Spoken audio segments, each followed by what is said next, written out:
respected HOD, Professor Dr. Pallavi Gupta ma'am, all the members of the organizing committee, and student participants in today's session. The speakers for the day are Ms. Arnika T. Oza, Dr. M.N. Rahman, and Ms. Soumya Sharma. So, without any further ado, I would like to invite our first speaker for the day, Ms. Arnika T. Oza, to share her knowledge on the various methods of data collection. Over to Arnika, ma'am. Thank you so much, Purva ma'am. I'm also thankful to our head of our department, Dr. Pallavi Gupta ma'am, and to all the faculties and the students who are present in the meeting right now. Just wait, let me share the PPT with you all.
Is it visible, Purva ma'am?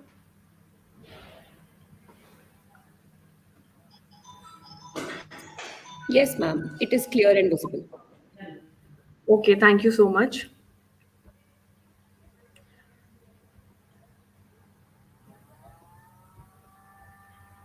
All right, so the topic which I'm going to discuss with you today is about observation and questionnaire method of data collection, characteristic and merits of observation method of data collection, kind of observation, and that can be active, passive, controlled, and uncontrolled observation.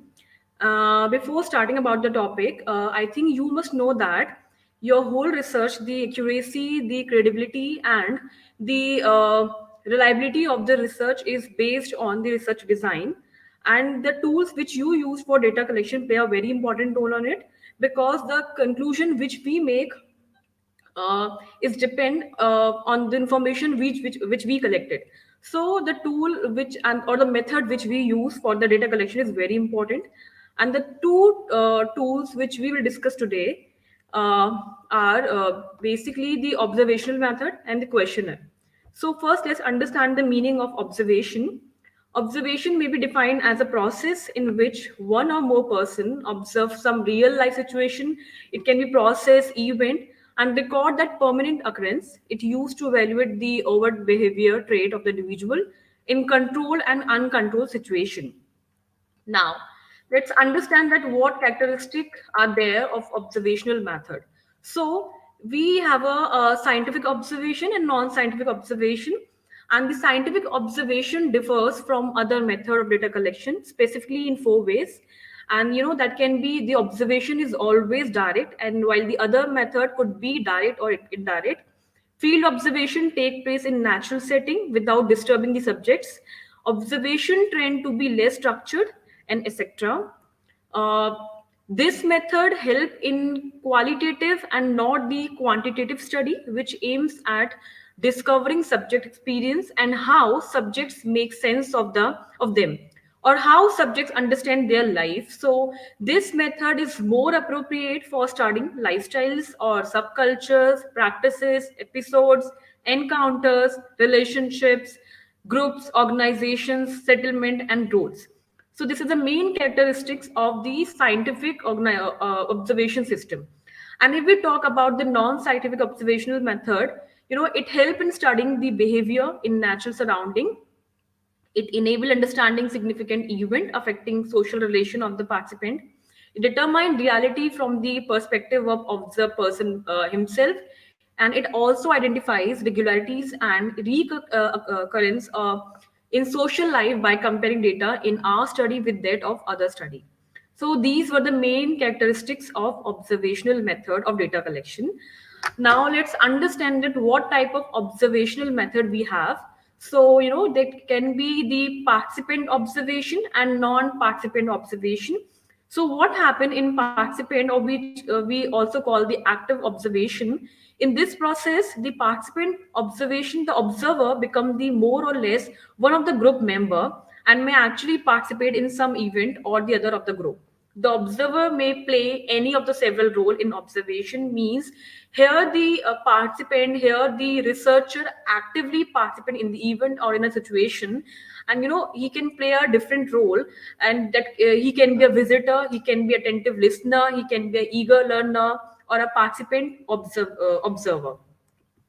If we talk about the non-participant observation, in this process of observation, non the observer take a position where his or her presence is not felt by the group. He or she may follow closely the behavior trait of the individual or characteristic of one or more group. So here he is actually not participating, but trying to observe the situation from far away. And we also have the structured observation and non-structured, which we can say the unstructured observation. So what happened in structured observation is it's a formal in character. It's designed to provide systematic description to test casual hypotheses. It is executed in control situation, like it's happen in home or laboratory setting. This type of observation start with relatively specific formulation. There is not much choice with respect to the content of observation. Here, the observer set up in advance the category of behavioral trait in terms of which he or she wishes to analyze the problem, and keeps in mind the time limit within which he or she has to make the observation. So, in short, we can say that in structured observation, the observer, the researcher set the criteria already. And the next one is unstructured observation. So the unstructured observation is associated with the participant observation and is often exploratory exercise.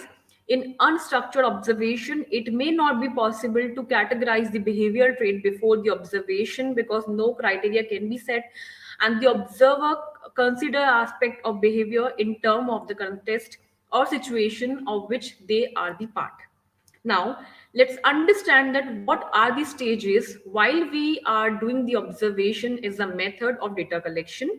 So the first stage is the planning for the observation, because before observing, before choosing this tool, you have to make a criteria that how you have to make observation for collecting the data. Then you will execute, and after that there will be recording and interpreting the observation which you have done. Now, what benefits we have of observational method as a data collection?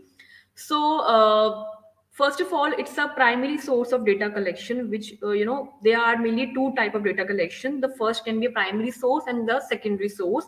So, the primary source are the source which we collect by ourselves, without relying on any other research, without relying on any research done by some other person. So these are the primary source, and whenever we are relying on some other work, some other material, so that can be a secondary source. So we can say that observational method is a primary source of data. It's a simplest and easy way of collecting data because it's done in a natural environment without disturbing the subjects. And it's here again, data can be extracted in a natural setting. So these can be considered as benefit of observational method. Now, let's understand the second tool of data collection, the second method, and that's a questionnaire. So the questionnaire is basically the instrument for research, which consists of a list of questions along with the choice of answers printed or typed in a sequence on a form used for acquiring specific information from the respondent. In general, we can say that questionnaires are delivered to a person's concert either by post or by mail, or you can request them personally to answer the question which they are in the questionnaire, and they can return it. So here, what happened is the informant are expected to read and to understand the question and reply in the space provided in the questionnaire itself. The questionnaire is prepared in such a way that it translates the required information into a series of questions that informant can easily understand and can answer it. Now let's understand that what are the basic characteristics, what are the basic features of a good questionnaire. So it should consist of a well-written list of questions. The questionnaire should deal with the important or significant topic to create interest among respondents.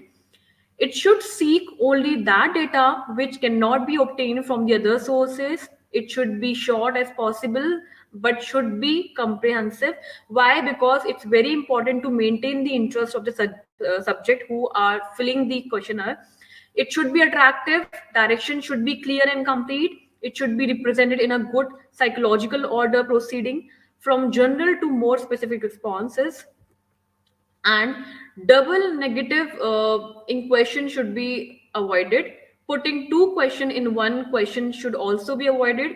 Every question should seek to obtain only one specific information. It should be designed to collect information which can be used subsequently as data for analysis. So these should be the main characteristic which should be included in your questionnaire while you are taking it as a tool for the data collection. Now, what are the uses of questionnaire? Why we choose it? What are the basically the utility of this tool? So, questionnaire are the common and inexpensive research tool used by private companies, government departments, individual, group, NGOs, etc. to get feedback, to get research, collect data from customers, or from general public, depending on the needs. So questionnaire are the most important part of primary surveys. Now let's understand that what are the advantages of questionnaire. So if you will see that one of the greatest benefit of questionnaire lies in their uniformity. All the respondents see exactly the same questions. It is an inexpensive method regardless of the size of the universe. Third is it's free from the bias of the interviewer as the respondent answer the question in his own word. Fourth is respondent have enough time to think and answer. And the last one is the due to its large coverage, respondent living in distance area can also be reached conveniently. So these are the main advantages which are attached with the tool known as the questionnaire. Thank you so much. That is all about the two tools which I have discussed right now. That is the questionnaire and the observational method. Over to you, Purva ma'am. Thank you so much. Thank you so much, ma'am, for sharing such valuable and enriching information. I would now like to invite our second speaker for the day, Dr. M.N. Rahman, to provide guidance to the students on the framing of questionnaire and related research skills. Over to you, M.N. Rahman. Okay, good afternoon to all. I am very thankful to Professor Dr. Pallavi Gupta ma'am, HOD, School of Law, and organizing team of faculty program on research methodology and project writing skill development. And they given me an opportunity to speak here on framing of questionnaire. And in this topic, we will cover about characteristics of a nice questionnaire, kinds of questionnaire, structured and unstructured, categories of questions, and Likert Scale. These topics we will cover. And before us, different scholars have already covered entire theme related to the research methodology. And one of the important content which is I'm going to discuss here about the questionnaire methods. First of all, I would like to say a few words about the introduction of methods or techniques. So just you should know that method denotes the various process by which we proceed to find out this solution to an inquiry, and the method is also known as approach. And a method is the way of approaching a problem. And legal research have certain methods to find law from legal sources as legislation and precedent, etc., and have definite methods to find out authoritative decisions. And they have also been and experience devised methods to apply law into the fact situation. And thus by the legal method we mean essential techniques of the law study. Just, I'm sharing my PPT due to technical error. I was not able to share my PPT.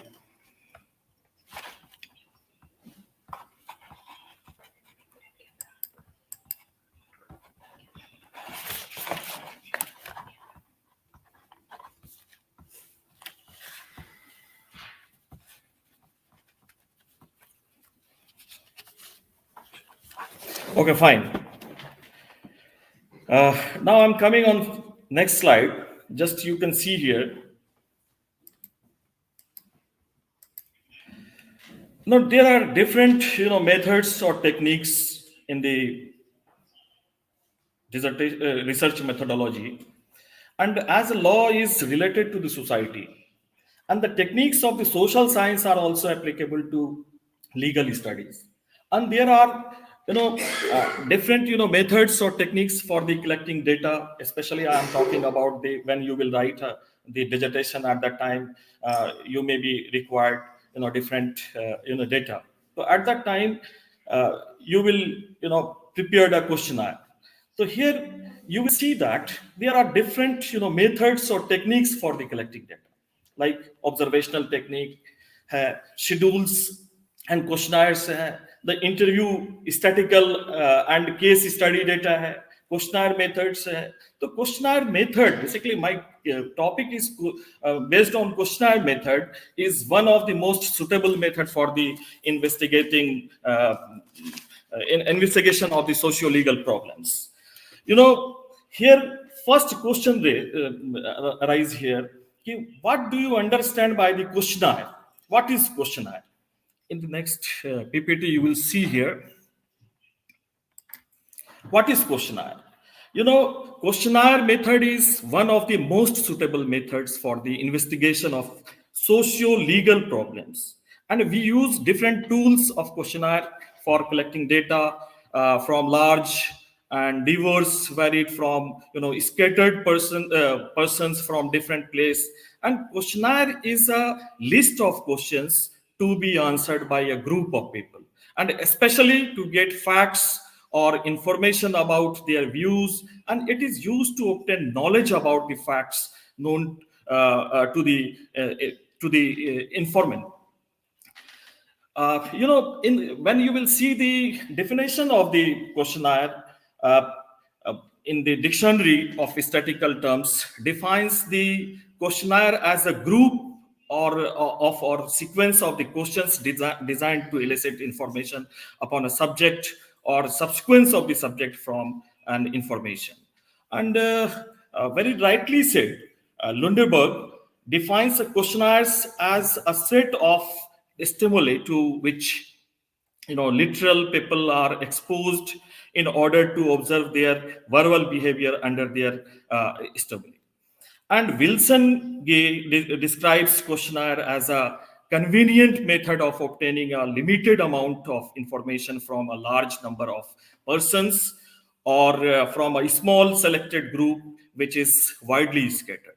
And here you can also see on PPT, questionnaires are used to collect both qualitative and quantitative data from the respondent. It combines different questions types like close-ended and open-ended questions that allow you to extend large volumes of data from respondents. even when the researchers is not available to coordinate data collection firsthand. And the purpose of the questionnaire is to build up your research data set by asking standardized questions to help you get the right answers. And while questionnaires are closely related to survey based, maybe, and they do not mean the same thing. And here, now I'm coming on another content is based on characteristics of a nice questionnaire. When you will prepare the questionnaire at that time, you should see these points. You know, the length of the questionnaire should be proper one, and the language used should be easy and simple, and the terms are explained properly, and the questions should be arranged in proper way, and the question should be in logical manner, and the question should be in analytical form, and complex questions should be broken into filler questions, and the questions should be described precisely and correctly, and the questionnaire should be constructed for a specific period of time, and the question should be moving around the theme of the investigator, and the answer should be short and simple, and the answer should be direct one, and the answer should be relevant to the problem, and the answer should be understandable to every one of respondent. These are the important characteristics of a nice questionnaire when you will prepare or when you will write the questionnaire. So at that time you should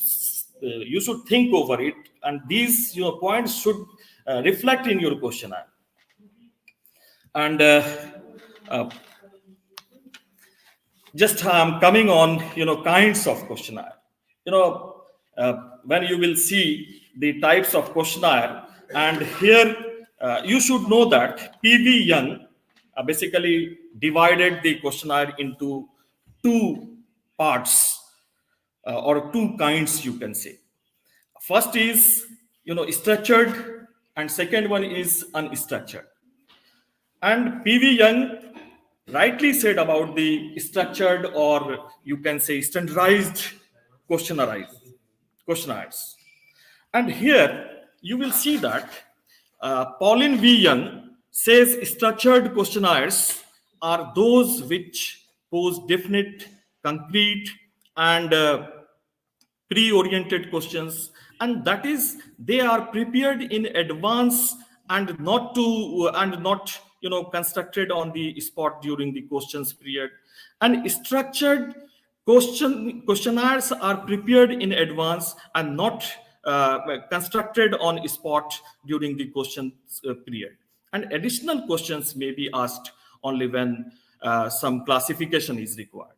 And certain questions are instance questions on age, marital status, number of children, nationality, etc. are automatically structured by virtue of their nature. And apart from that, you should also know that the structured questionnaires may be further categorized into two parts. First is closed form and open-end questionnaires. Second one is open-end questionnaires. Here question arises, what is closed form and what is open-end questionnaires? A closed form of questionnaire is one in which there will be a few alternative answers, and they may be either yes or no, or type of multiple choice type of question, and from which the respondent has to choose one. And the open-end questionnaires is one in which the respondent has his freedom to express in his own style. An open-end questionnaire is used mainly for intensive studies. So these things you should know about the structured or standardized questionnaires. And these bifurcation was done by P.V. Young. Basically, P.V. Young, you should know about the P.V. Young. And his name was Pauline V. Young. In short, you can say P.V. Young. And now I'm coming on another type of questionnaire is unstructured questionnaires. You can see here, unstructured questionnaire contains a set of questions and which are not structured in advance and which may be adjusted according to the needs of the question period. And there is flexibility in unstructured questionnaires, and it aims at precision and contents and definite subject matters, and it aims at collecting the maximum information. And the unstructured questionnaire, assumes insight, articulates and possession and of facts by the respondents, and it is used mainly for conducting interviews. When you will take interview of the people or respondent, at that time you will use this type of questionnaire method. And the pictorial questionnaire also used for the collection of data from the children. And George Lundenberg has classified questionnaire into two, and questionnaire of facts, and which require certain information of facts from the respondent, and the questionnaire of opinion and attitude, in which the informant's opinion and attitude or preference regarding some phenomena is sought. And now I'm coming on next slide.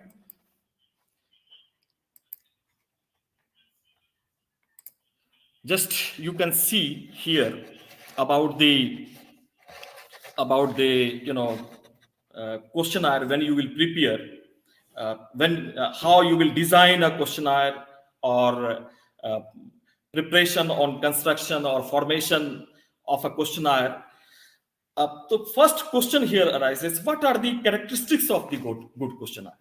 So you should know that several considerations should be borne in mind and while designing a questionnaire.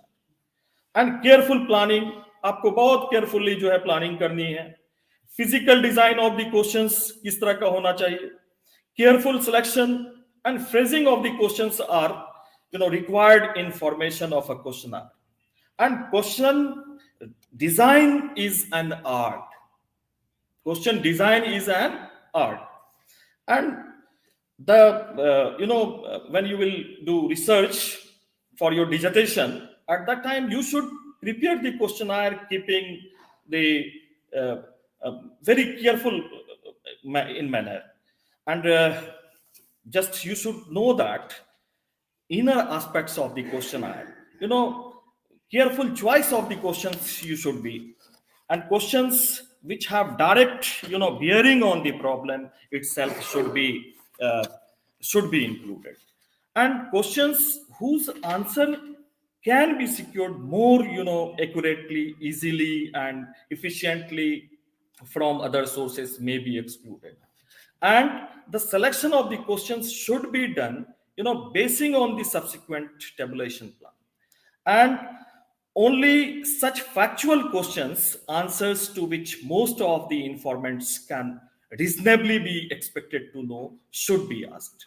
And questions that are likely to yield inaccurate response should be avoided.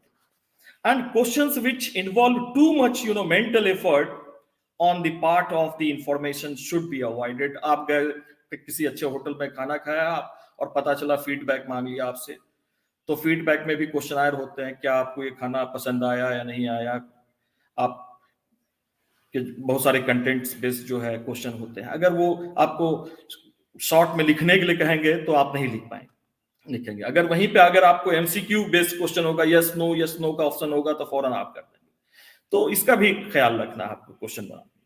And question should be practicable होना चाहिए. ये नहीं कि कोई question दे दिया आपने और आप पता चला रेस्पोंडेंट को समझ ही में नहीं आया, तो उस तरह के भी क्वेश्चंस नहीं होने चाहिए. And personal questions which may embarrass the respondent should be avoid. ये नहीं कि आपने पूछ लिया कि भाई आपकी वाइफ का नाम क्या है, आपके कितने बच्चे हैं, तो इस तरह के पर्सनल क्वेश्चंस को अवॉइड करना है. तो as far as possible, each question should be concerned with single idea or with a single reference.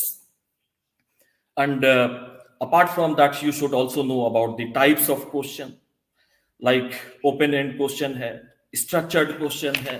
ठीक है, तो इस तरह से करके आपको जो है क्वेश्चंस के बारे में अभी मैंने डिस्कस किया. तो मल्टीपल चॉइस क्वेश्चन है और क्या कहते हैं लीडिंग क्वेश्चंस हैं. तो nature of question should be just different type of natures, like questions should be few, short, clear worded and simple, easy to answer, and they should be within the informal scope of the respondent. And secondly, tabulation plan must be kept in mind while framing questions. And questions should have direct bearing upon the problem. And indirect questions may be asked to get correct reply. And the questions should be, interrelated with each other so that sequence may be maintained. And questions, facilitating cross-checking may be given. And the questions should be so framed that there is minimum of writing work, and units of technical terms should be on the lines of the previous inquiries, and the questions should be thorough and no place for any doubt should be allowed. So this type of nature should be of your questions in your questionnaire. And some questions to be avoided, and you can give the you can see these points, just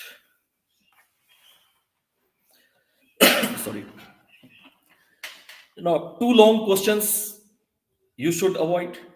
बहुत लंबा question बना दिया तो वो उस तरह के questions नहीं होने चाहिए, एंड कॉम्प्लेक्स क्वेश्चन भी नहीं होनी चाहिए, पर्सनल क्वेश्चंस नहीं होनी चाहिए, क्वेश्चंस कॉजिंग सस्पिशन वाला भी क्वेश्चन नहीं होना चाहिए, एम्ब्रेसिंग क्वेश्चंस नहीं होना चाहिए, लीडिंग क्वेश्चंस नहीं होना चाहिए, questions whose answer can be otherwise procured. तो this type of question you should not cover in your questionnaire. ठीक है, तो ये सब सारी चीजें आपको देखनी है. And apart from that, you should also avoid questions not pertaining to the subject matter of the inquiry, and questions likely to be yield in accurate response, and questions on universally accepted norms. And apart from that, you should also see the sequence or arrangement of the questions. किस तरह का question रखेंगे कि आपका sequence बिल्कुल सही हो जो क्वेश्चन आया आप बनाए. तो proper sequence of the question is also necessary for a good questionnaire. And you should also see this type of sequence. You should also follow these points, like simple and uncontroversial questions should be given first. आप कोई ऐसा question नहीं दो, गए आप सर्वे करने के लिए गांव में, पता चला कि आपसे कोई भी आपसे लड़ाई करने लगे, क्यों इस तरह के क्वेश्चन दिया. तो your question should be simple, controversial question should be avoid, should be given first. The procedure should be from simple to the complex. First, secondly, you should also see that interest catching questions may also be given in the beginning. And thirdly, you should also see the questions seeking the advice of the informants may be given earlier. And subject matter sequence should also be maintained. And all questions regarding one topic should be grouped at one place. And the change from one topic to another should be very smooth. And a time sequence should be observed in the arrangement of questions. Placing a question is earlier part of the questionnaire, which can affect answers to the later questions, and should be avoided whatever possible. तो इसका आपको ख्याल रखना है. Question का sequence को बहुत ही अच्छे से आप लोग फ्रेम कीजिएगा. And second important thing is preliminaries of a questionnaires. Preliminaries of questionnaire evokes spontaneous interest from the respondents. जिसके पास आप जाएंगे आपके क्वेश्चन को पसंद करेंगे या नहीं करेंगे, उसका भी ख्याल रखना है.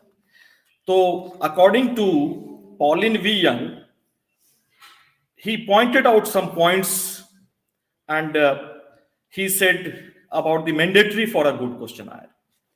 The identification of the agency or organization collecting the data should appear in a prominent place on the front of the form. And second is, the title of the study should be on the front page of the form. And thirdly, the authority for the basis or the collection of the information should be stated. And fourthly, the confidentiality of the data should be made very clear.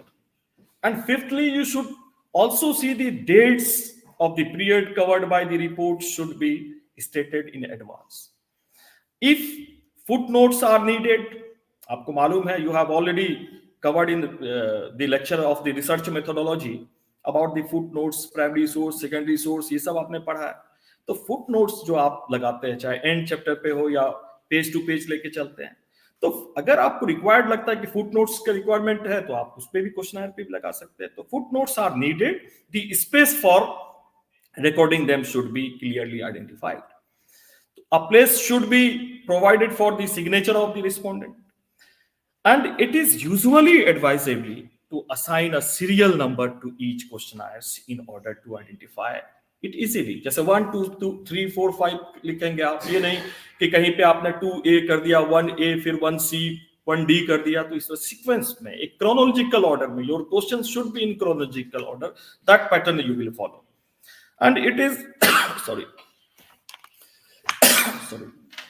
And when a questionnaire contains more than one page, तो each page should be numbered. अगर मान लिया कि 2 page का questionnaire बन गया, तो आप page number 1, page number 2, page number 3, इस तरह से करके जो भी आपका सीक्वेंस होगा उस पर आप जो है मतलब सीरियल नंबर डालेंगे, ताकि लोगों को फिर आपको जो है एनालिसिस करने में आपको दिक्कत नहीं आए, कौन पेज किसका है, किस तरह का है. और पिन अप होना चाहिए, वो भी 2 पेज में, तो उसको पिन कीजिएगा आप, ताकि किसी का जो है ऑप्शंस जो है चेंज ना हो जाए, दूसरे का दूसरे में ना मिल जाए. And physical form of questionnaire, outer aspects को अगर आप देखेंगे तो questionnaire should have the different characteristics also. The paper to be used for the questionnaire should not too rough or thin. ऐसा नहीं बहुत पतला कागज में लेकर चलेगा आप, पैसे बचाने के चक्कर में पता चला कि दिया आपने रेस्पोंडेंट के हाथ में और वहीं पे फट गया. तो इस तरह की भी चीजें नहीं होनी चाहिए. A nice paper is not only decent to look at, but also makes writing upon it smoother and easier, and the paper should be durable too. आप कहीं से डेटा एनालिसिस किए गांव में जाकर के, जिस तरह हम लोग भी करते हैं, जाके स्टूडेंट को जेम्स स्कूल ऑफ लॉ से बच्चे जाते हैं, गांव में जाते हैं, विलेज में हम लोग करते हैं, सर्वे करते हैं. बहुत सारे पॉलिटिकल सर्वे हुए हैं या लीगल एड सेल का बहुत सारे सर्वे होते हैं. तो उसमें जो पेपर का यूज करते हैं हम, तो उसका पेपर का क्वालिटी अच्छा हम लोग लगाते हैं, ताकि वो रेफरेंस में हमेशा कभी भी जरूरत पड़े तो उसको हम फिर से रिकॉल कर सकते हैं. And generally small size of the questionnaires is preferable, and the optimum size आप देख लीजिएगा, जो भी साइज है 20 सेंटीमीटर या 30 सेंटीमीटर या A4 साइज जो भी है आपका, वो देख लीजिएगा. तो द शेड्यूल में बी प्रॉपरली टाइप्ड. जो टाइपिंग कराएंगे बहुत अच्छा हो, फोंट अच्छा हो, आप एरियल में करते हैं या जिस भी फोंट में करते हैं, बिल्कुल क्लियर होनी चाहिए. ठीक है, तो ये सब का ध्यान रखना है आपको. और बहुत ज्यादा जो है बिग लेटर्स नहीं हो, कहीं कैपिटल कर दिया, कहीं डार्क कर दिया, तो उस तरह का भी फोंट नहीं होना चाहिए. एक सिमेट्री होनी चाहिए, तो इजी टू रीड होनी चाहिए. तो different types should be used for heading, सब हेडिंग, क्वेश्चंस के लिए. तो proper spacing is also necessary, and the lines should not be very closely printed. ऐसा नहीं एक लाइन आपने किया और पता चला दूसरे में गैप नहीं दिया आपने, 1.5 में रखते हो या 2 पॉइंट पे. जनरली डिसर्टेशन में 1.5 में रखते हैं. वो जो भी हो, आपको जो है डिसर्टेशन इंचार्ज आपको ऑलरेडी भेज चुके हैं, उसको देख लीजिएगा आप लोग. तो यहाँ ये सब सारी चीजों का आपको ध्यान रखना है. और क्या कहते हैं, प्रॉपर स्पेसिंग का ख्याल रखिएगा, and line should not be very closely printed. And if blank space is to be left for writing answers, and the space left out should be according to the probable length of the answer. तो जो भी है उसका length देख लीजिएगा. And it में भी multi coloured भी रख सकते हैं आप, जिस तरह से अलग अलग कैटेगरी वाइज जो क्वेश्चनायर बनाया उसको अलग अलग कलर में भी आप ये कर सकते हैं. तो proper appearance of the questionnaire will avoid many errors and ensure a higher percentage of usable returns than would be obtained from a poorly formulated questionnaire. And the rule for the construction of questionnaire may be summed up by quoting the 16 commands, and that was given by D.C. Miller. and DC basically Delbert. D stands for Delbert, and C Miller. DC Miller is a name of person and who has written about the research methodology, and in his handbook of research design and social measurement listed the different guidelines to construct a questionnaire, and the researchers should prepare a questionnaire by keeping these commandments in mind, like keep the language pitched to the level of the respondent. And secondly, he said, try to pick words that have the same meaning for everyone. Avoid long questions and do not assume in advance that your respondent possess factual information, first-hand information. And sixthly, you can say, in framing a question, either suggest all possible alternatives to the respondent or do not suggest any. And seventhly, he said, protect your respondent's ego and give your respondent a chance to express his positive feeling and first, so that he is not put in the unfavorable light. And ninthly, he said, decide whether you need a direct question, an indirect question, or an indirect followed by direct question, and decide whether the question should be open or closed, and decide whether general or a specific question. This type of commandments is given by uh, DC Miller. And 12thly, he said, avoid ambiguous wording and avoid biased or leading questions, and phrase questions so that they are not unnecessarily objectionable, and decide whether personal or impersonal questions will obtain the better respondents. And lastly, in the sixth point, he said questions should be limited to a single idea or a single reference. तो 16 point में उन्होंने बताया है. आप अपने library में भी you can see there are different books related to the research methodology. You can see there. And when you will come college, at that time you can consult the library, and here various books are available in your library, and you can see and write very carefully. I think these are the enough for you. And now I'm coming on advantages and of the questionnaire method. Just you can see here. And apart from that, before advantages of the questionnaire method, I would like to say a few words about the Likert scale. So basically, Likert scale, जो है, various kinds of rating scale you have seen, and they are developed to measure attitude directly. The person knows their attitude is being studied, and the mostly widely used is the Likert scale. In 1932, basically this scale was developed, and pioneer of this scale or main exponent of this scale is considered to Francis Likert. And the scale is named after its inventor, psychologist. Basically, he was the psychologist. Francis Likert was an American social psychologist and principally known as developing the Likert scale. And scale has become a time-honored way to measure people's thought. And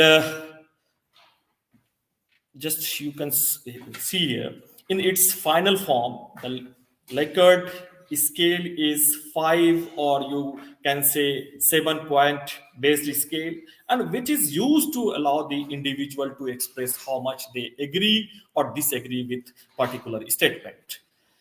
And for example, you prepared a questionnaire, and in this questionnaire you mentioned about the any point you can raise. Just one question is here. I believe that ecological questions are most important issues facing human beings today. आप देखेंगे ecological disbalance हो रहा है, गर्मी में सर्दी हो रहा है, सर्दी में गर्मी हो रहा है, तो क्या आप इससे इत्तेफाक रखते हैं? You are agree with this point? तो just you have 5 options, and first option is strongly disagree. पहला ऑप्शन दे दिया मैंने, सेकेंड ऑप्शन दे दिया डिसएग्री, दूसरा, तीसरा मैंने दे दिया अनडिसाइडेड, चौथा मैंने दे दिया एग्री, एंड पांचवा मैंने दे दिया स्ट्रांगली एग्री। तो ये 5 पॉइंट्स मैंने आपको दे दिया, and on the basis of these points you will mark here कि आप किसको कितना पॉइंट्स देंगे, फर्स्ट, सेकेंड, थर्ड, इस तरह से करके आप on the basis of these points you will calculate the mentality of the minds or respondents results you can see. And Likert scale basically assumes that the strength and intensity of an attitude is linear or an continuum from the strongly agree or strongly disagree, and makes the assumption that attitudes can be measured. For example, each of the 5 or 7 responses would have a numerical value and which would be used to measure the attitude under the investigation. So, and the response, categories in Likert scale have a rank order, but the intervals between the values cannot be presumed equal, and therefore the mean and standard deviation are inappropriate for for the data, and summarize using the median or mid, not mean, as its ordinal scale data, and the mode is probably the most suitable for easy interpretation. So basically, simply you can say that this type of scale is also you can use in your questionnaire for the dissertation writing. And now I'm coming on the questionnaire method once again, about the advantages of the questionnaire method. You will see that when the population to be covered is widely and thinly spread over a large territory, it is more economical in terms of money, and when the resources are limited, and it minimizes bias and maximizes the evidence collected, and survey can be conducted quickly through questionnaires by mailing, or rapidly maybe achieved in much smaller time, and it ensures anonymity, and it places less pressure on respondents for immediate response, and there is no need to go and see the respondents. आपने mail कर दिया, उस पे जो है questionnaire भेज दिया, आपको मेल के थ्रू से आपको रिस्पांस मिल गया, व्हाट्सएप कर दिया, व्हाट्सएप पे मिल गया, आप गांव चले गए, लोगों को पकड़ा दिया कि ठीक साहब आप जो है मैं इस पे टिक लगा के दे दीजिए किस किस पॉइंट से आप एग्री करते हैं। तो इस तरह से हम कह सकते हैं these are the advantages of the questionnaire method. और इसके डिसएडवांटेज भी हैं, अगर लिटरेट नहीं होंगे तो ऑटोमेटिकली क्या होगा, वो पढ़ ही नहीं पाएंगे, आपके क्वेश्चनायर को पढ़ ही नहीं पाएंगे। तो questionnaire cannot elicit replies from the people who are illiterate and less educated, and many respondents, many fail to fill in the questionnaire and post it due to their mere negligence, and the information given may not be reliable one, and if the respondent misrepresents a question or writes his reply unintelligibility, there is a very little use, and it is not possible for the researcher to prove deeply into the feelings and reactions and sentiments of the respondent through the questionnaire, and there will be no personal contact with the respondents, and many of the questionnaires may be left out altogether, others may be filled in such a way, and that it may be difficult to follow what the respondent actually mean. And some respondents, instead of filling the questionnaire by themselves, may ask some other persons to fill the questionnaires. It may be possible when you will do this type of work. So when the information to be obtained concerns private information such as income, or you can say some familiar behavior, and the questionnaire will not be suitable, and people refrain from recording such information on the questionnaire. So yes, I think it is sufficient for your dissertation, and I think next speaker is available. And over to Purva ma'am. Thank you. Thank you so much, sir, for the extensive and pertinent discussion on questionnaires. I'm sure it would help the participants sail through the sea of empirical research. I would now like to invite our third speaker. This is the last speaker for the day, Mr. Sudhir Dwivedi, to enlighten us with information regarding the use of internet for research in the legal domain. Over to you, Sudhir, sir.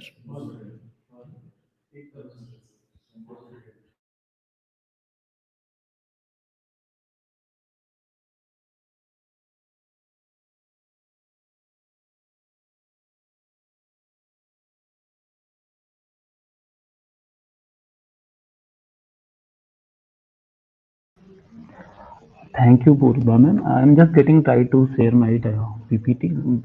Just give me 1 minute. Sure, sir.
Okay.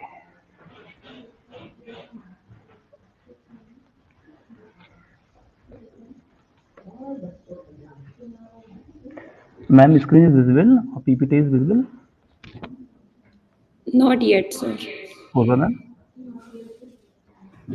Not yet, sir. Not yet.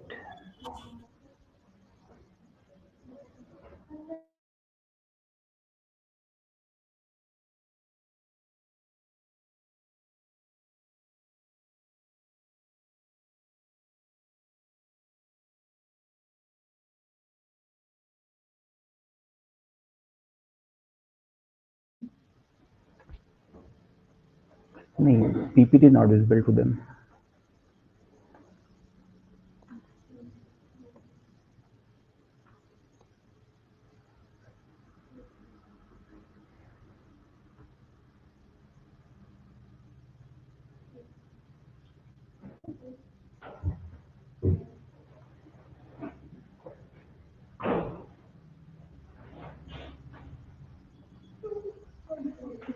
Ma'am, it is visible now.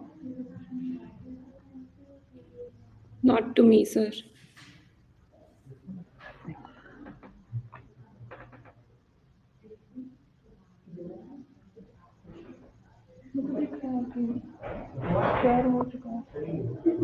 But I have shared. What to do?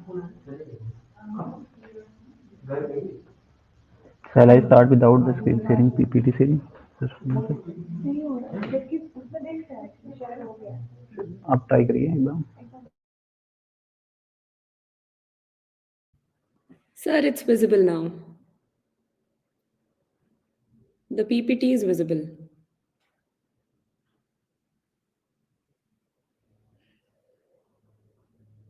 There was some problem, network problem. Now it is visible. Yes, sir, it's clear and visible. Okay, thank you, Purbanan, for confirming. First of all, I will like to thank respected HOD ma'am for giving me this opportunity for presenting this topic, use of internet, Google and computer in legal research. I would like also thank to Dr. Professor Naresh sir for organizing this FDP, not only for the student but also for the faculty members. The topic which I have been assigned is a little bit different. It's not basically directly linked with the legal research, but since we are living in the era of technology and we know that the use of computer and internet is increasing day by day, and it is almost impossible to start any research whether in the field of science or in any field without the use of computer.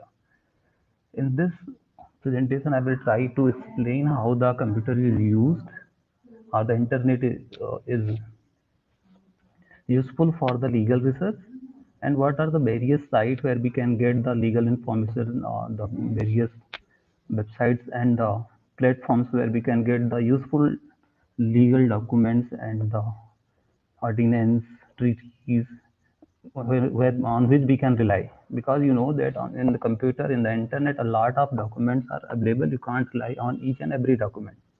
A number of commentaries are available, a number of articles, a number of blogs are there, but you can't rely on each and every type of the documents which are available on the internet. You have to just focus on the authentic one. Then how will you find that the document is authentic or not? For that purpose, I will share few websites which has been confirmed or have got the consent of the state or the different nations in the world, that the documents or the code which has been shared in that particular website has been got authenticated by that particular government of that particular country.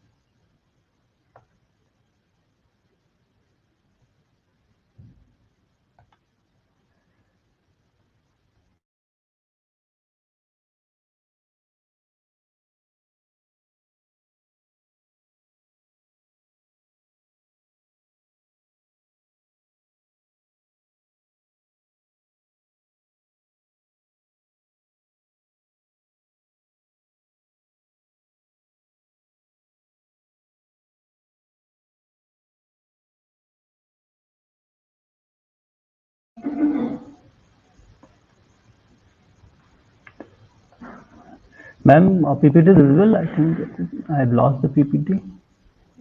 Is it Yes, sir, it's not visible right now. It's back, now? sir. Visible. Okay. Okay. Thank you, ma'am. Okay. See, the use of computer in research are, as I already told, indispensable throughout the research process, because the role of computer become most important when your research is on large sample. Data can be stored in computer for immediate use or can be stored in any auxiliary memories like floppy, CD, pen drive, or memory cards.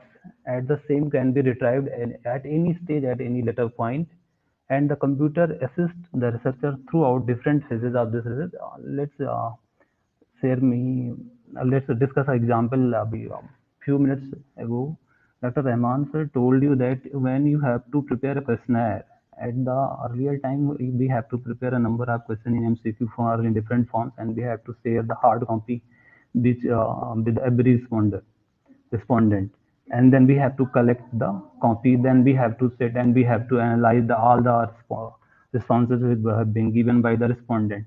But nowadays You just share a Google form, a number of questions you can prepare in that particular Google form, and you can share that Google form with a number of respondents, and within a hour or within a day you can get a lot of response on that particular questionnaire. But what is the drawback of this?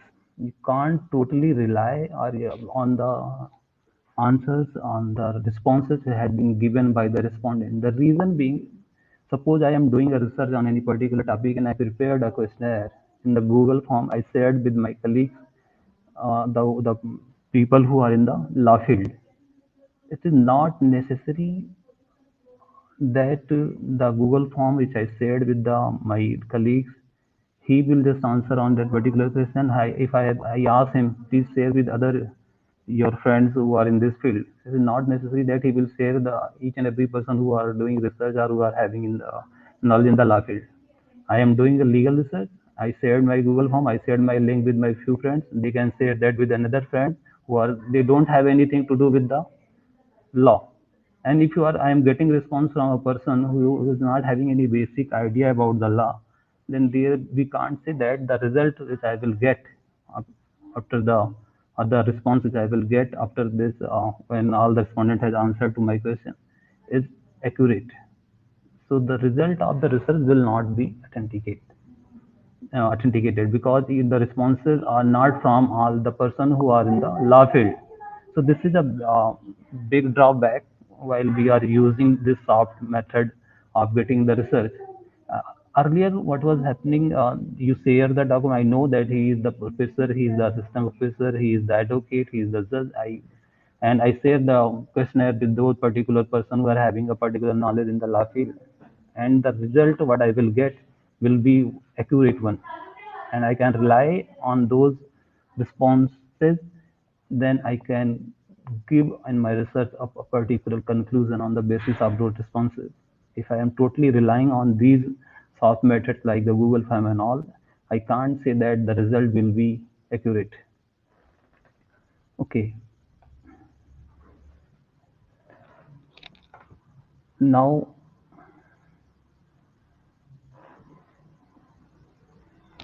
the next thing which we need to discuss is, as we know, how the computer or the laptop or the smartphone are useful in the legal research, and what are the basic quality. Though I'm not expert in this field, but still few things are required, that when you are using any computer or laptop, you should know that the keyboard or the mouse is working properly, and all the output devices monitor is working properly. See, while I was doing this, preparing my dissertation in LLM, when I completed my all work, I put the thing in my laptop. I shared with my guide, and when I shared my that thing with my guide, and I asked the sir that everything is okay.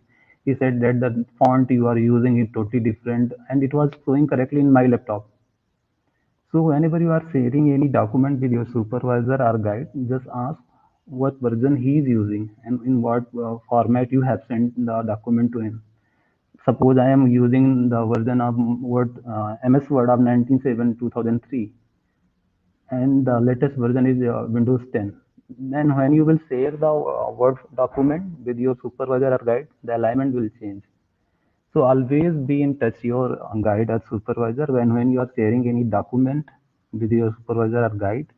Just have a question with him that what version he is using, whether the document you shared is showing in the right form or not. So don't rely. What I'm trying to say, that one side the computer or the laptop is making your research easy, because you can easily alter the thing, you can easily edit that thing. But the same time, the problem is that when you are sharing the document with some other person or your guide or the research or the supervisor, a lot of changes may happen in his personal laptop or in his computer. That's why when you are sharing the documents, always confirm with your guide or supervisor that I have shared so and so document with you. I have followed all the instructions of the formatting of the MS Word and all things, whether it is correctly visible to you. Suppose you are putting any particular image in your research work, And when you will share that particular document with your supervisor or guide, it is quite possible that the image is not visible to him because you have just cut and pasted the thing in your document in Word format. And if that format is not supported by the version which is with your supervisor or guide, then it will not be visible to him, and sometimes it may overlap. Suppose you are doing analysis of any particular chart and you have given your conclusion below, just below the chart, but when you are sharing the thing with your guide, it's quite possible that it is overlapping. So these few things you need to keep in mind while you are sharing the document with your supervisor or guide. And the very other few basic things are which should be taken into consideration is the speed of the computer. Obviously, you guys are attending the online classes, or if you are doing any particular research and you are in discussion with your supervisor and guide, and he is speaking a lot of things to you, and there is a slow internet, you are not getting the things. And last, your guide or supervisor will ask, everything is okay. Since you were speed was not okay, then you will say, sir, I couldn't get anything. So these things these are very basic things, but you should always keep in mind while you are adopting this sort method using the laptop or computer for research work. If I the benefit regarding the benefit, obviously a lot of things can be stored in computer or in the laptop.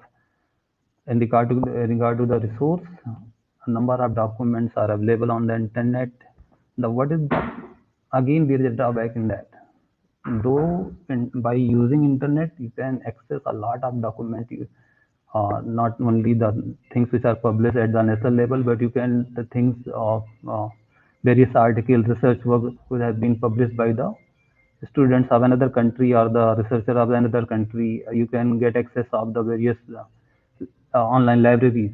But what is the basic problem, or you can say the drawback, is that when you study or you try to study anything on the internet, within 10 minutes you get bored. You will not read the whole article. I am damn sure, because it's happening with everyone. When you start reading any article or the research on the net, within 10 minutes you will start the heading, you will start with the introduction, then you will scroll down and you will read the conclusion. Then you will not be able to get the exact thing from that particular article for what purpose that was written. And it was not happening when we were doing the research or we were visiting to the library. Just 4 or 5 years ago, 80% work of the research was based on the library work. Now the thing has been totally changed. The people or the researchers are totally relying on the source material which are available on the internet. But there is a great drawback of this, as I already told, that it is driving the researcher, or that they are getting the whole text, but they are not reading the whole text. Okay. And when you are just jumping from the introduction to conclusion to find out your result, then you can you can know that what will be the status of your research. So just this is another drawback of the using the computer, or just focusing on your full research on the computer or the internet base. See, in any research, there are few major phases, like conceptual phase, design and planning phase, empirical phase, analytical phase, dissemination phase, that is the publication phase, and how the computer is involved in each and every phase. Let's see. At the conceptual phase, consists of formulation of research problem, review of literature, theoretical framework, formulation of hypothesis. In this, at this stage, the role of computer is very important for the purpose of literature review, especially when we are sitting at home or in this pandemic era.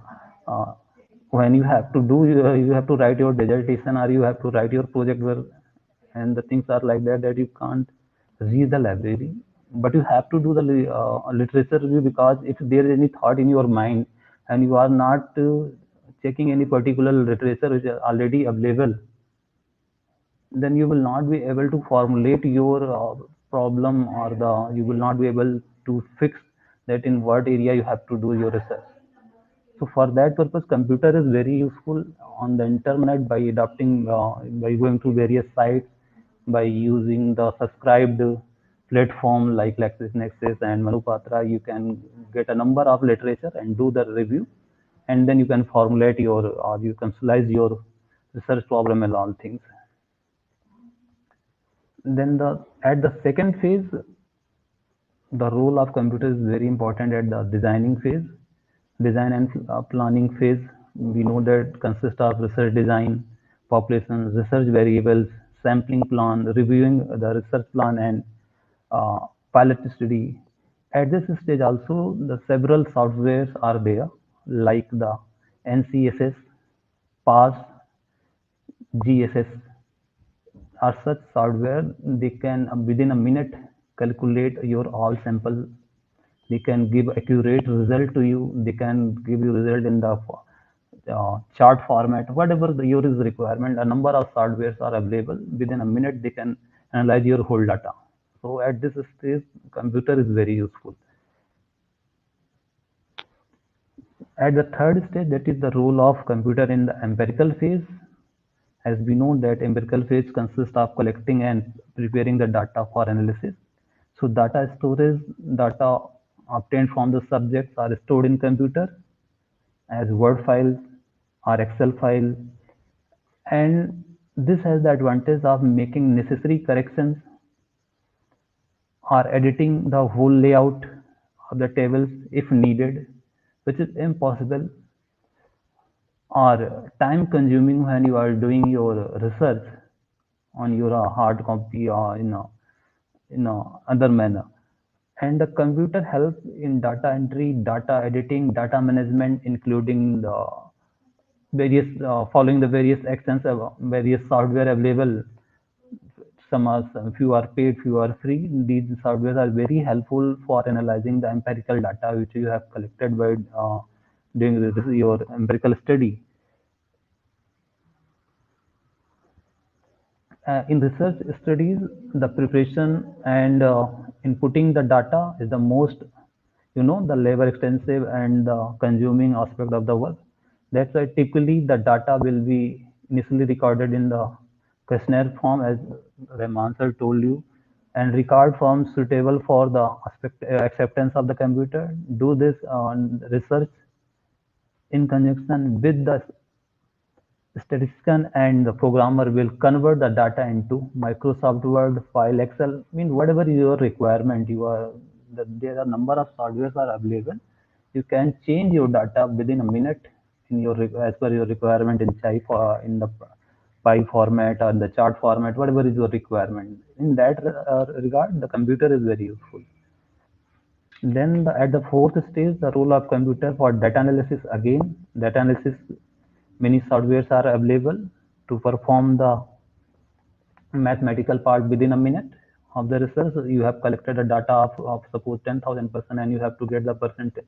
Within a minute, you can get the percentage that how many of the respondents are favoring for a particular law. How suppose you are doing a case study of rape in a particular area, and you get the response of the 1,000 of the people.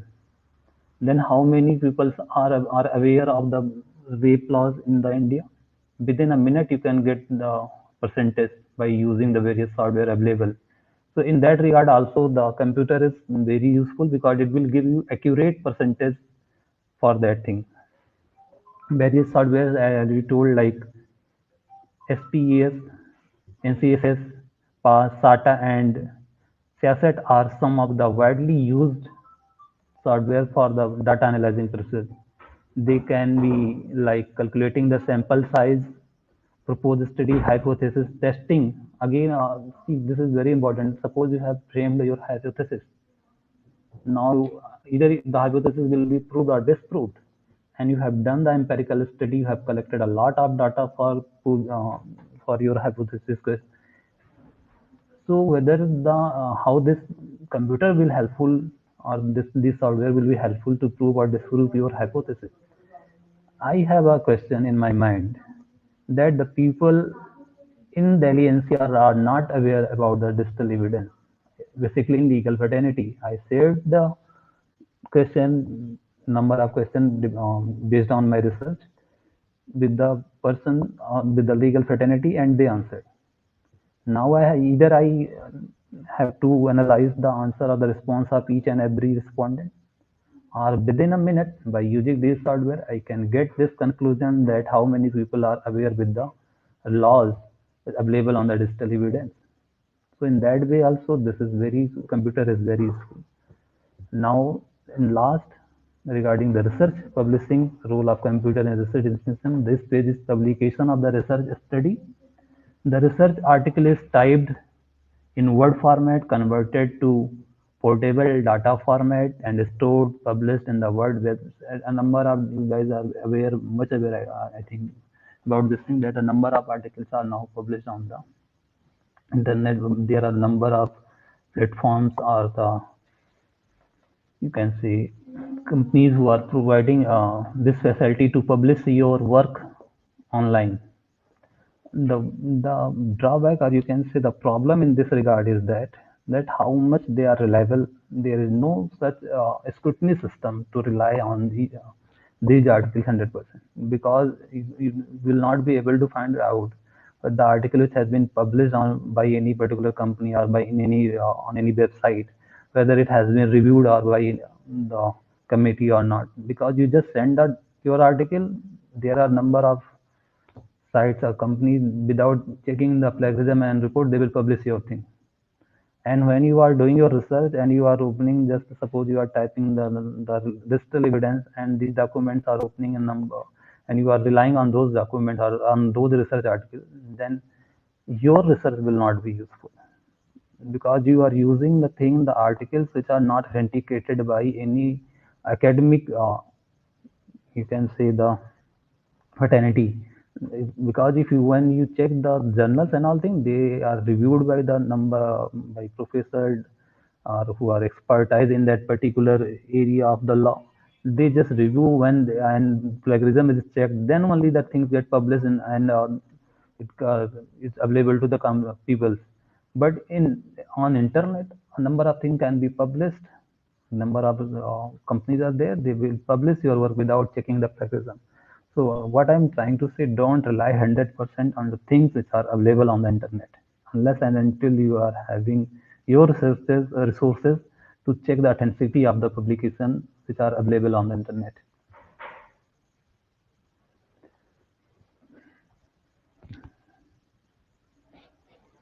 Now, online legal research, as we know that it is one of the most important use of computer in the legal profession, is conducting legal research. Many legal projects require extensive legal research, including references to previously decided cases. And traditionally, this was in practice, that when you have to check any case law, then you have to visit the library, then you have to find out the AIR or the Supreme Court cases. You have to check the volume number, then you have to check the case number, you have to check the page number, then only you will be able to find that particular case law.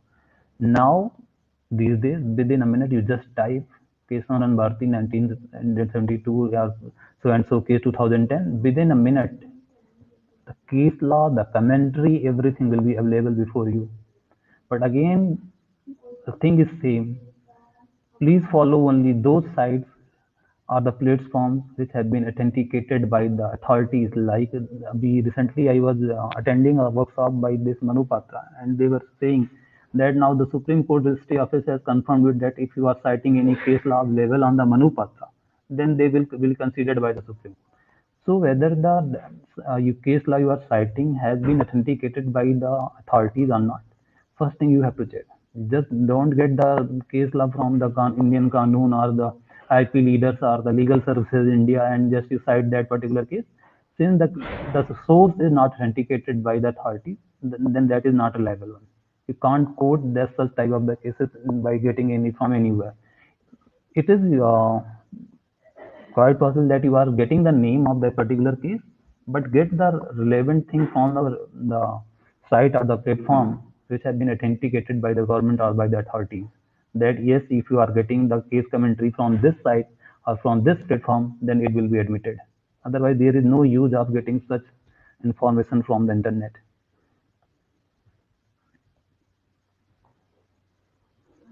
Okay, now computer assisted legal research means technology, as we know, that allows lawyers, judges, researchers just to bypass the traditional law library. I already told for that you have to visit the library when you have to do the research. But by this, computer assisted legal research has just bypassed these things and locate statute, court cases, and other legal references in a minute using a personal computer, research software, and internet, and an online connection. This all is combined is known as the computer assisted legal research.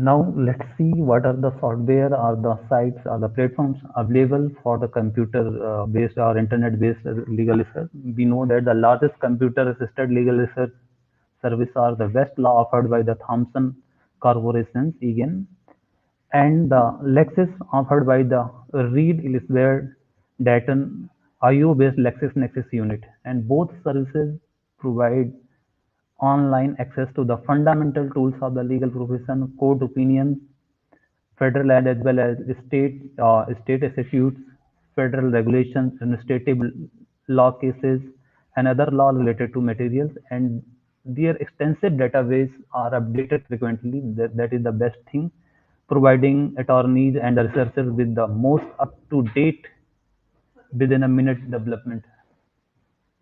So the best thing about these database that they regularly update their database. So within a minute, you can get what are the latest update on that particular point.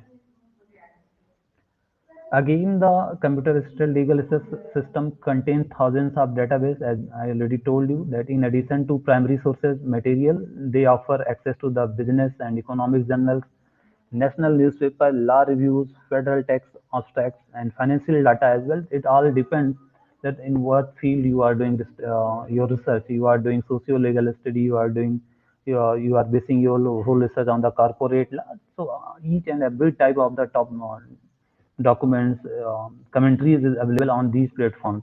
If just upon your interest, then in which field you are doing research, and you can get the documents on these sites, on these platforms. Now let's check the search techniques they are using. The first computer assisted legal research was first developed in the 1917s, and it borrowed the Boolean search techniques from the field of computer programming. Basically, it was used in the computer programming, and they adopted this Boolean search concept in the legal research. A Boolean search looks for a particular term or a group of terms in a specific relationship to be in one another. For example, suppose code opinions are always dated, and so if you need, you can use a Boolean search to look for a case released in a given year or in a range of years. Like I have to check the latest patent law, what is the latest Supreme Court judgment on the patent law in 2015. You just type the year and you will get the result of the cases, the list of the cases which were decided in 2018, 20, whatever is your requirement. So the another computer assisted legal research use is that this CLR service providers have also created a plain language search system. Under the plain language approach, an attorney simply types in search in the forms of a question like what is the law on digital evidence. You just type in the question form, they will give you desired result. What are the documents for the statute, what the books available? Within a minute, the whole thing will be before you. By the time of the advancement, by the passing time, now the things have been more advanced. Advances in computer technology have produced another innovation in automated research.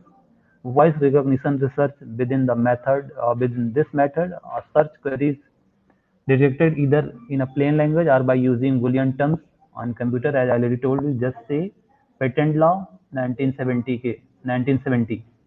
Within a minute, you will get the result. The case law decided in 1970. So after the simple commands are spoken, the researcher's exec would appear in the computer screen, and the requested documents are retrieved within a minute.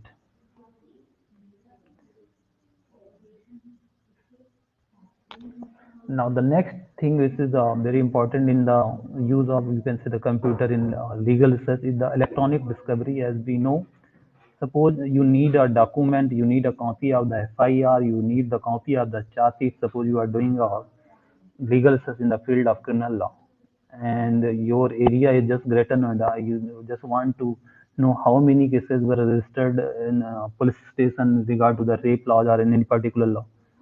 Either you visit each and every police station to get the data, or if the thing has been maintained in electronic form, you visit the police station, you get the photocopy, and then only you will be able to able to decide fulfill your research requirement. But now the things has been maintained in the electronic form. Within a minute, scanned copies are now kept in the computer disk hard drive in the police station. And if by following the procedure, within a minute, but within, you can say within a day, you can get the desired copy of on your email. So you don't have to visit on each and every station, police station, to just get the copy and to do your legal research.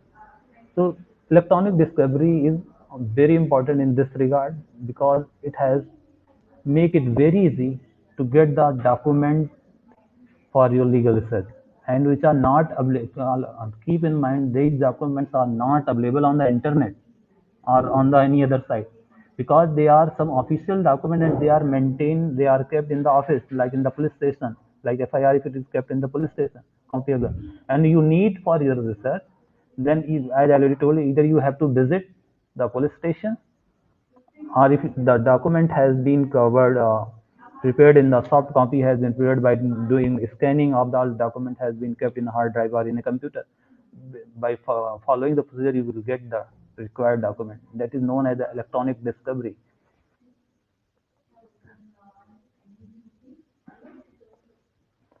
Now, the communication via email, this is very important for if you are doing a legal research by using computer.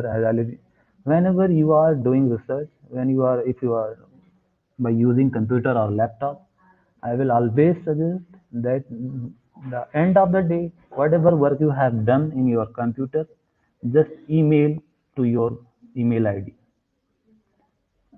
because I have got the number of, I don't know whether the true or the false, a number of excuses from the student that sir, my laptop is not working, I have done my work, the whole thing has been lost, what I do now. See, it is okay that if your guide is okay, your supervisor is okay, then he may consider these problems. But the same time, if the guide or your supervisor not is not accepting these excuses, then what will you do? The best practice is that to do a proper legal research, the best practice is that whatever work you are doing on your laptop or on the computer, by the end of the day, just email the things on your email ID, because whenever you need an access to those documents, it will be available at each and every place. It is not just not, you will not be dependent on your personal laptop or computer. You can access anywhere. You can, suppose you have submitted your presentation or your document or the project report to your guide, and the day when you with your guide and he suggested some correction, then you will say that sir, I have left my computer, I left my laptop at my home. Then your guide may ask that can you submit it within a time. So, and when you have put all the things on the email, it will be very easy. You just reach the lab and just open your document and start working with the suggestion of your guide. So it is advisable that always keep your documents on email. This is the best way to save your document.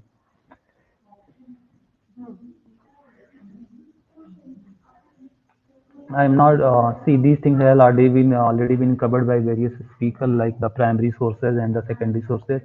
We all know that the statute, case laws, constitutions, administrative regulations are the primary sources, and number of the platforms are there. Number of subscribed platforms or the software platforms are there, where you can access these documents online, like on LexisNexis, Manupatra, These statutes, case laws are available there in the short form as well.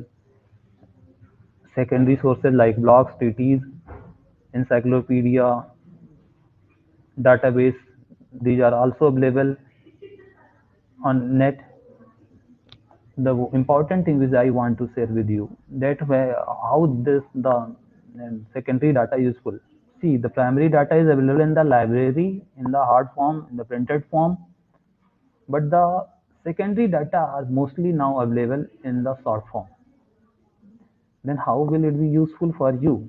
Secondary authorities help explain and interpret the primary sources of the law. When you are doing your research, you have to visit the library, you have to do a lot of work, you have to find out the authentic book, you have to find out the code. But when you are doing your research on internet by using these secondary sources, it will give you an idea that from where you will get the thing, from which book you will get it. Suppose I have written an article and I publish on the internet, and you are reading that particular article, and I have mentioned in the footnote or in the bibliography that I have taken so and so cases from so and so place or so and so statement of this author from this and this book, then it will be easy for you to get that particular book from the library, because you get the idea that this information is available in that particular book in that at that particular page.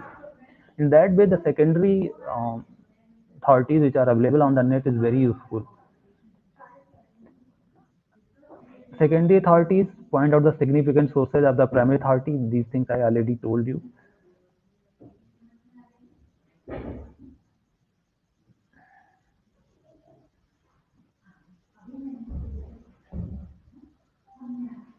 Now, in the beginning I told you that there are few good things of the online research, using the internet and all things for the research, and there are few bad things. Good things that you can get the current and recent documents, central and state codes, statutes, government publication within a time, within a minute.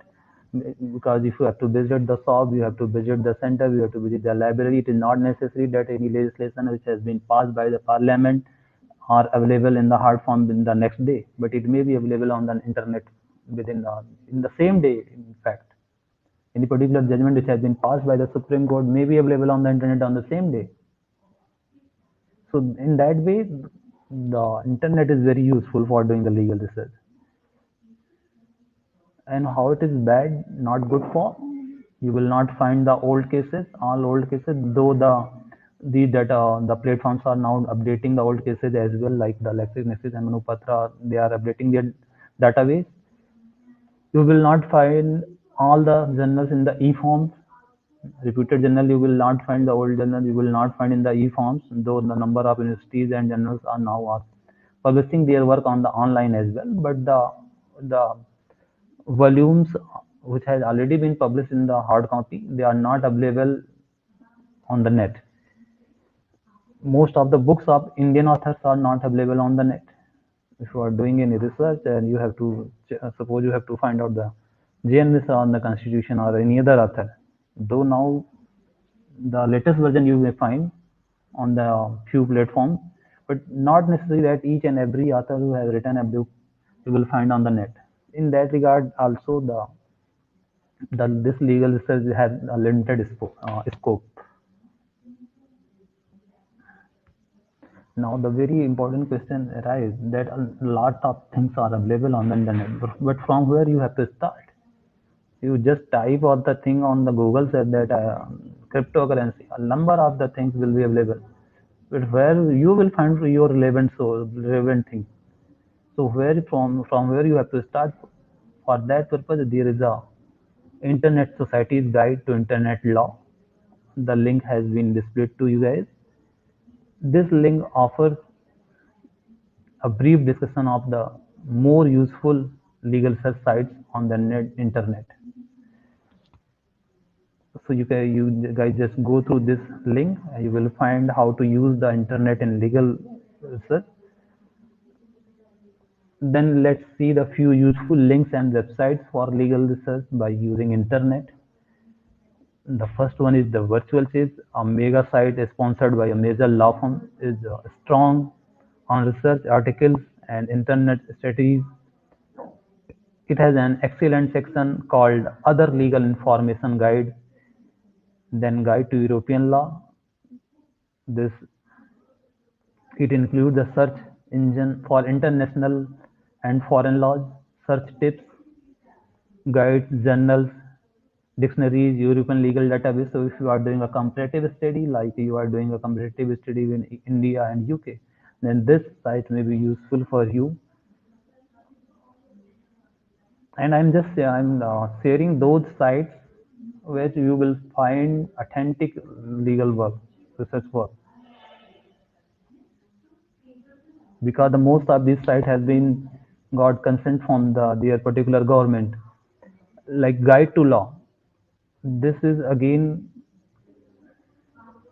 a US Law Library Congress is an annotated hypertext guide to source of the information worldwide on the government and law.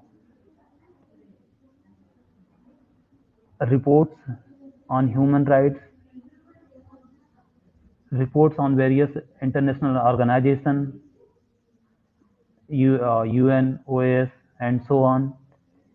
Comparative law reviews, political system of any particular country, economic guides, all things are available on this Guide to Law. The link is there. Then Insight is another platform. Insight highlights the selected laws related to website in two ways. First, as an annotated publication issued electronically and in print, and second, as a keyword searchable database.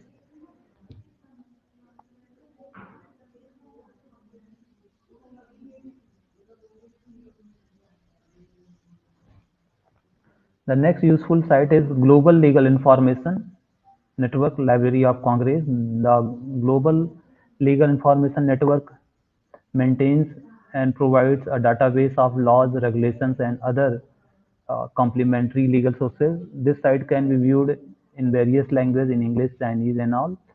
The full text of the documents in the official language in the English is available, and this has been authenticated by the government of that particular country.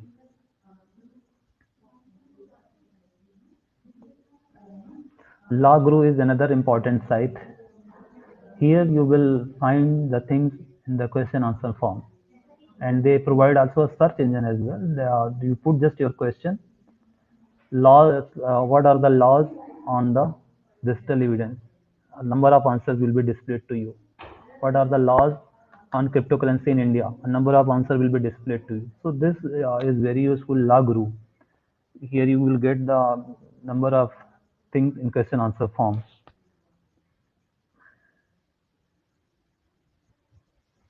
Then Megalaw, this site is geared towards the practitioner lawyer. Suppose you are doing a practice and you have to do a comparison in the practical. You have to check the practical aspect is happening in the court. Like you have to, for example, the expert business process services and finding court reports. Then it is very useful. The megalaw.com. It also features Lawbot, a search engine. But the one drawback is of this megalog.com is that it just focusing on the non-Asian countries except the China and Australia is covered. This site may be useful for while you are doing a comparative study of your legal research. VAST Law Web is another important site, is maintained by the Osborne University or School of Law Library. VAST Law goal is to provide users with links of all known law related materials on the internet. Information on the home page is arranged in alphabetically by subject and by geographic location.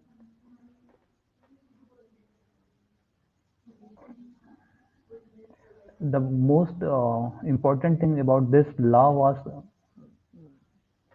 VAST Law Web is that they provide you a discussion platform for you just by getting the membership you can join a discussion platform. Well, you will get once you get the confirmation, and you have to get the latest views of the scholars of the researchers of another country who maybe from of the different countries. You can join the discussion platform and you can start your discussion on any particular topic, on the burning topic which are happening, very recent topic which are happening, which is taking place in the society, and you can just join their discussion group. And in this way, it will helpful you to explore your mind, that what are the thinking, what are the thoughts of the scholars of the other countries. And various directories are also available in this on this site.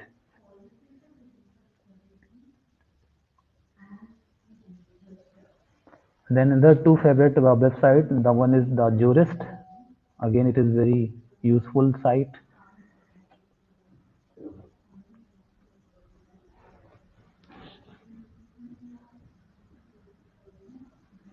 The important thing about the Jurist is that it is updated daily.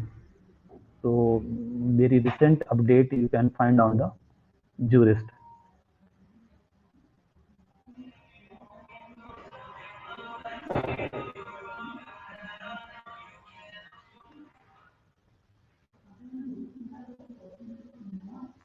See, it is especially designed for individuals learning, teaching, and researching law, that is legal scholars, law students, law librarians, lawyers and judges, journalists, and interested citizens. And it is advertisement free, non-commercial, and provided to public without no charge. It's totally free, the Jurist. The second one is Cyber Times at the New York Times website. It is also important. Uh, this focus totally on the cyber law with various aspects. Like on Monday, the Cyber Time is devoted to e-commerce and the new economy. On Wednesday, you will find on the cyber law and education. On Thursday, the state of art and cyber law, and on Friday, the about the cyber law. So if you are doing any research on the cyber law field, then this site is very useful for you. These are very few other links for the journal: National Law Journals, Cyberspace Law Institute Journals, Harvard Law Journal, lawyers.com. They all are free. You can access to these.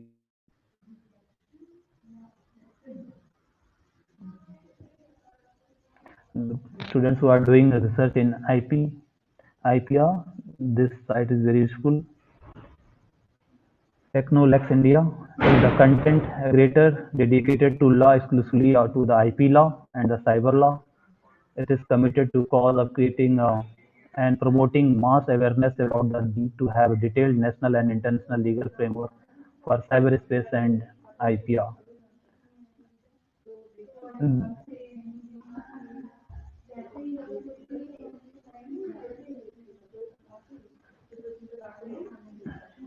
Then for the law review, you can move to these websites: LexisNexis Academic, Index, Legal, Periodicals, ILP, Retrospective, Legal Track, e-journal space. These are the law review journals available on online. For case laws, you can go to these websites: Find Law, Case and Courts, Lexis1.com, National Law Journal, Federal Courts of Locator. For US cases, if you are doing a comparative study, these may be useful for you. In conclusion remark, I would like to say that the advent of this internet has now begun to transform the commerce and academia alike. Legal research on the internet presents a low-cost, efficient supplement to traditional means of scholarship, and especially in Asia as in other developing areas, is particularly useful since there is no great libraries are available. We are aware that even if I talk about the Delhi NCR, you have to get the if you have to find out the old judgment, and then you have to visit the IIL library. So especially in Asian countries like in India, where the rich libraries are not so rich, these internet or these online platform are very useful for the legal research. The last thing which is very important when you are doing your research based on the totally on the internet, or you taking the materials from the online website, then how you will cite?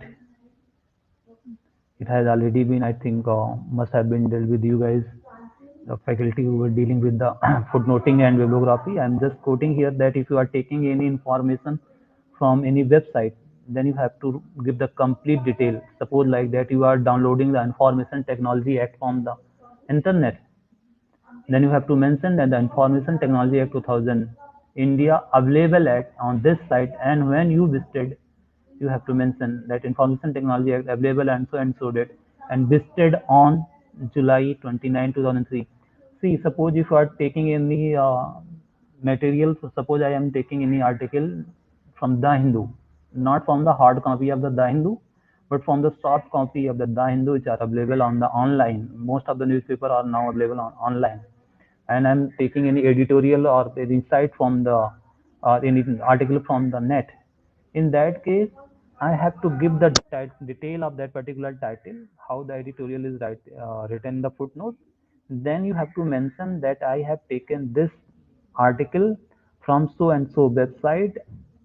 You have to give the detail or the link of that particular website, and you have to mention in your footnote that on what date you visited and whether it has been modified. See, I don't know whether you guys have visited to any online newspaper or not. If you are checking any article on online newspaper, then you will find that modified on so and so date. It means something was published earlier, but it can be changed in the hard copy, but the material is now available online, but it has been modified in online. So you have to mention that thing if you are taking the material from the online source.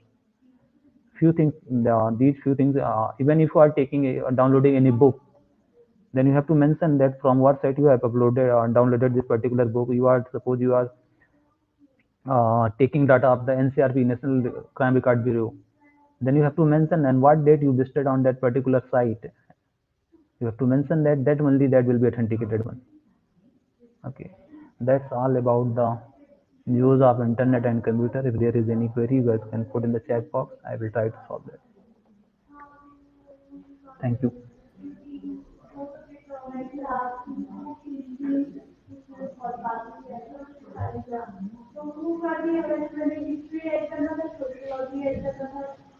Thank you so much, sir, for the elaborate and fruitful insights on the use of internet in legal research.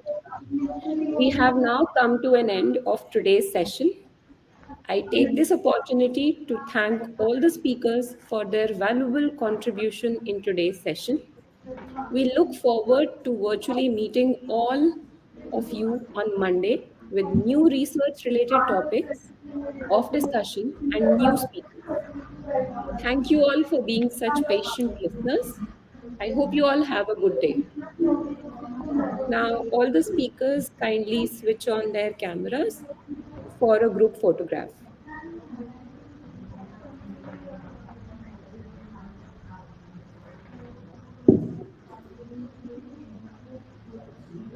Rahman sir आपने join नहीं किया.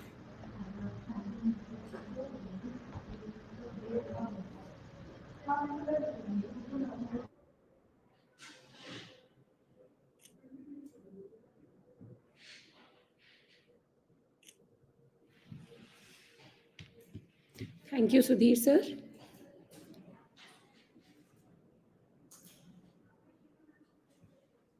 You can all leave the meeting now.